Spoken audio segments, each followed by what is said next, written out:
Instagram, hello Facebook, and hello TikTok. Yesterday I made a video where I talked about how you can save presets and use them later. A lot of persons were saying they did not see the plus icon, and that's why I'm making this video again. So let me just go back to closing all of this. Or no, let me go to this one.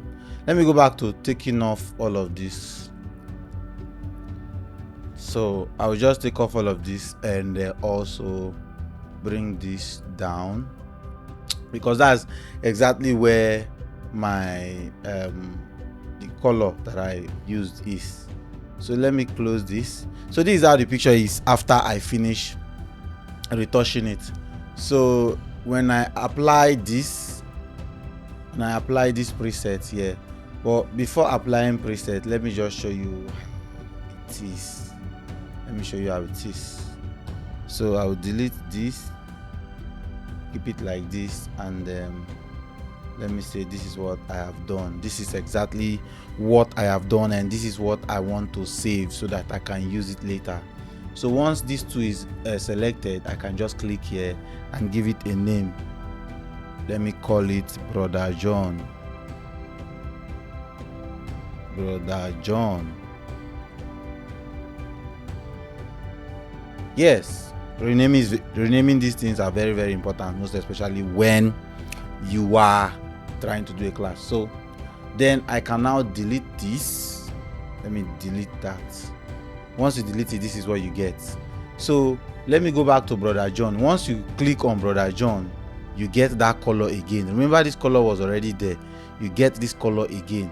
It's very sweet. And I also want to show you something new also, which is something I discovered.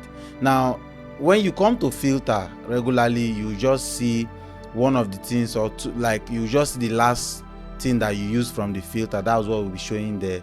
But right now you can also find other things there. Like I added noise to my previous image. I did minimum. I did liquify. I did camera raw. Now these things were not done to one particular image. These things were done to several other images. All the images I've been editing. So one might be one I just did camera raw, the other one I just did liquify. So you still have all these settings there. So the more, if I touch another thing in the filter, they will all be lined up here, so I can still go back and use them again. Normally, you just, if you use camera raw once, you can only use it that once. Once you touch something else, you cannot go back and use camera raw.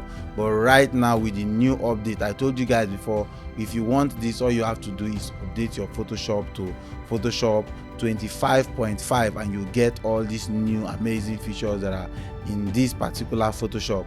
So what are you waiting for? These are some of the things I've discovered. As time goes, you and I know you discover more of these things. So it's very, very necessary that as AI is helping us improve our work, we should always look for ways to use them right. Hope this video was helpful. I will make sure I do more videos so I can see you in my next video. Once again, the name is Geetee. Shout it.